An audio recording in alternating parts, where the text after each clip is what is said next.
All right. Welcome to another deep dive. Today, we're tackling cybersecurity, Ooh. specifically the debate surrounding end-to-end encryption. Right. We're looking at this Forbes article that came out just this week, Yeah. titled FBI Warns iPhone, Android Users Change WhatsApp, Facebook Messenger, Signal Apps. Hmm? Sounds pretty serious, right? Oh, yeah. Definitely attention grabbing. Yeah. The FBI is kind of giving this, Double warning. double warning. Yeah. Telling people to switch from texting to these encrypted apps, but then also saying, But those apps need to change. Yeah. I'm confused already. yeah, it's a bit of a head scratcher. So what's the deal with this double message? What's going on here?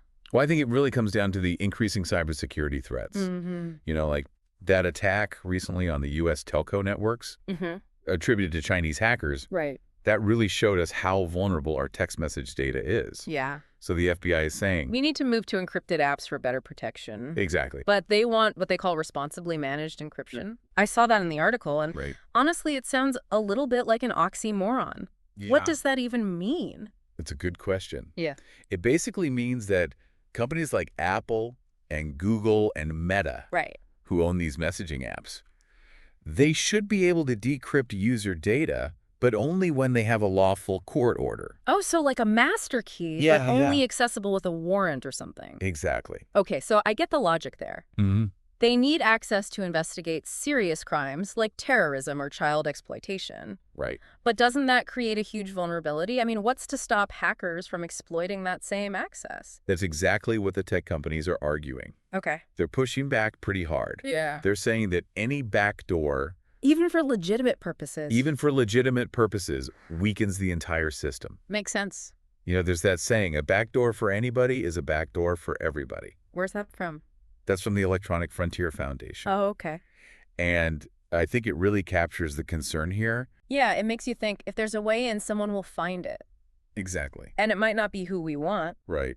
But the FBI does have a point, though, right? Mm. They are facing this uphill battle with criminals using encryption more and more Right. to hide their activities. I think Director Ray even said something like collecting evidence is getting harder because it's all going digital. Oh, yeah, it's all in the digital realm now. He's not wrong. Yeah. The digital world has definitely changed how investigations are done, Hmm. and law enforcement is trying to adapt. Hmm. The problem is Yeah, that weakening encryption for everyone, to catch a few bad actors. yeah, could have huge consequences For like user privacy for user privacy and security globally. globally. Globally. It's not just about hackers then, right? No. What about governments with bad human rights records? Yeah.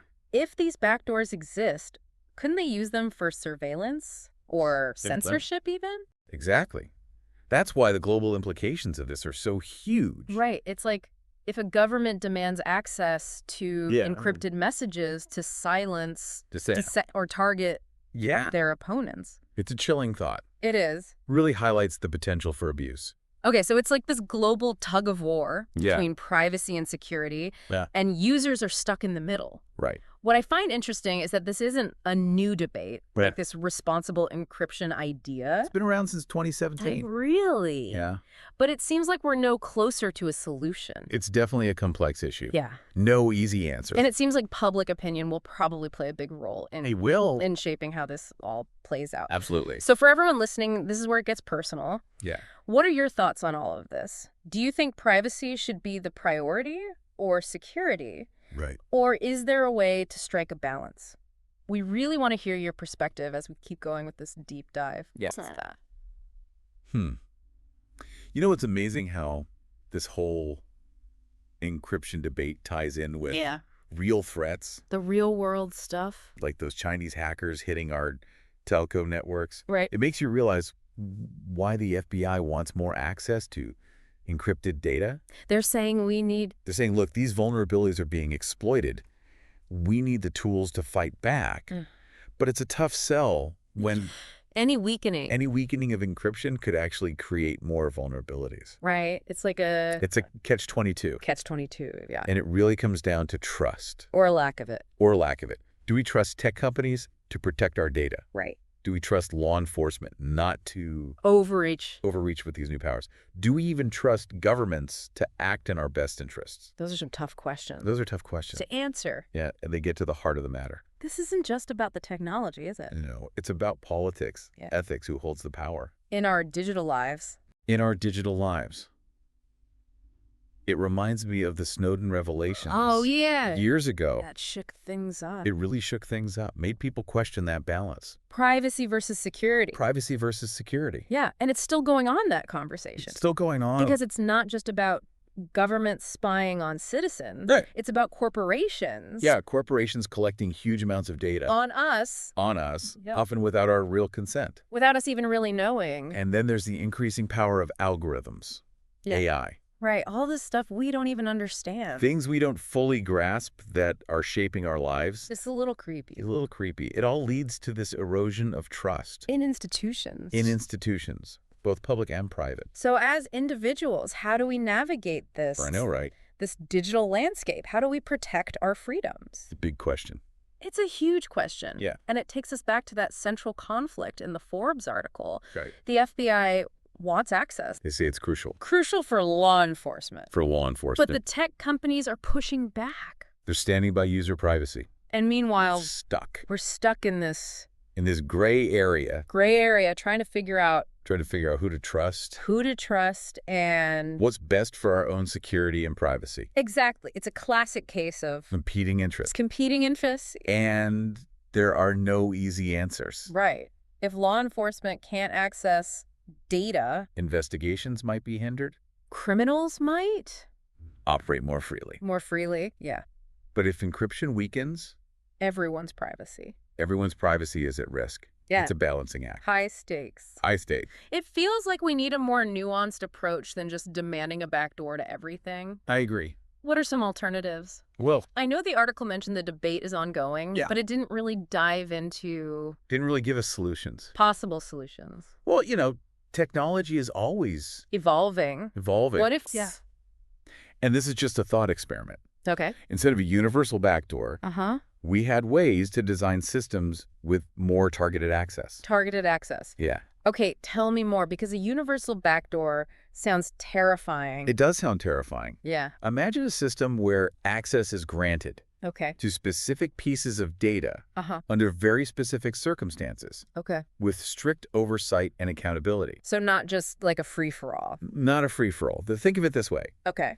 Instead of giving law enforcement a master key to every house, they have to request a specific key for a specific door. Right. But only after showing probable cause and getting a warrant. I like that analogy. Yeah. So instead of unlocking everything... They only get what's absolutely necessary... For that investigation. For that specific investigation. But wouldn't that still be vulnerable to abuse? It's possible. And is that even technologically feasible? It would be complex. Yeah. But there are brilliant people working on this. On this problem. Cryptography.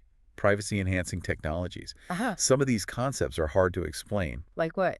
Things like key escrow or multi-party computation. I've heard of those, but... It's complicated stuff. Yeah. But it might be possible to design systems where data isn't fully decrypted, but can still be queried. So they can get answers. They can get answers to specific questions. Without compromising the whole system? Okay, so maybe there's hope for a middle ground? Maybe. But it sounds like it would require a lot of... Collaboration and trust building between tech companies and law enforcement and policymakers. And honestly, that feels... A little idealistic. Given the current climate. Yeah. It would definitely be a challenge. Right. And it would require a robust public debate about the trade-offs and safeguards. Right. We need to prevent abuse.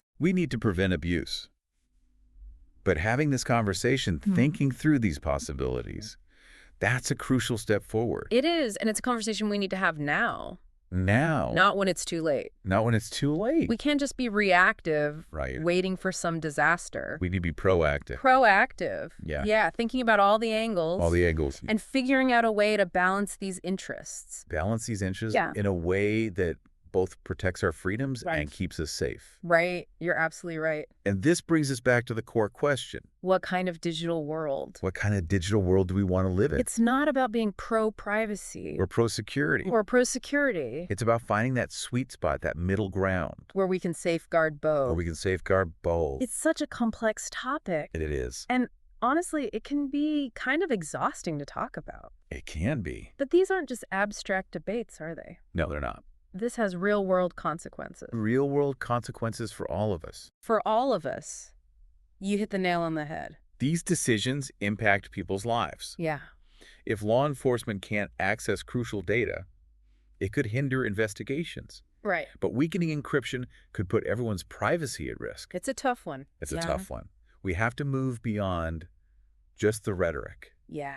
And really grapple with the complexity. Make informed decisions. Make informed decisions based on evidence, not fear or ideology. I think that's a key takeaway for anyone listening. It is. This isn't about picking sides. It's about understanding the nuances.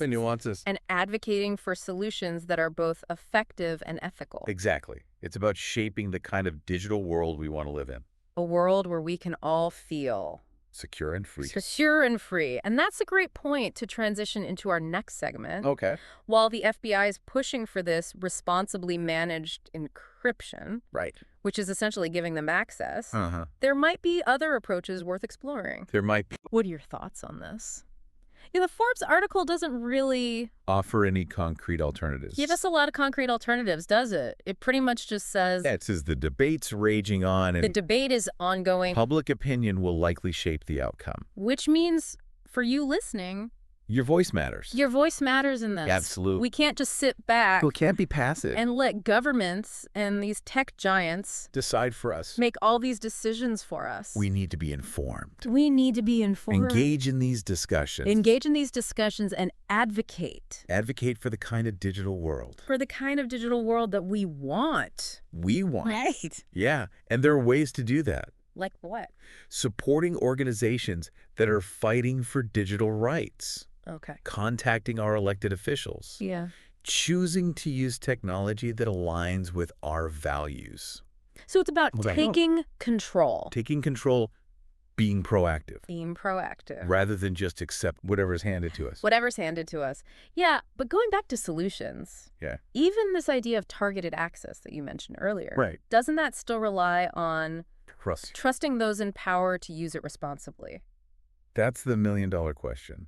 Yeah. And there's no easy answer. So how do we build in those safeguards? Right. Is it even realistic? Well, I think part of the solution lies in transparency. Transparency and accountability. Okay. If there were going to be mechanisms for accessing this encrypted data, right, they need to be subject to oversight. Rigorous oversight. Right. Judicial review, public audits. The whole 9 yards. The whole 9 yards. So it's not just about the technology itself. It's not just about the technology. But the systems. The systems. And checks and balances. Checks and balances built around it. It almost feels like we're talking about building a whole new legal framework. A whole new legal framework. For the digital age. For the digital age. Yeah. That's exactly what we're talking about. Wow. The laws and regulations that govern our physical world. Right. Don't always translate neatly to the digital world, to the digital realm.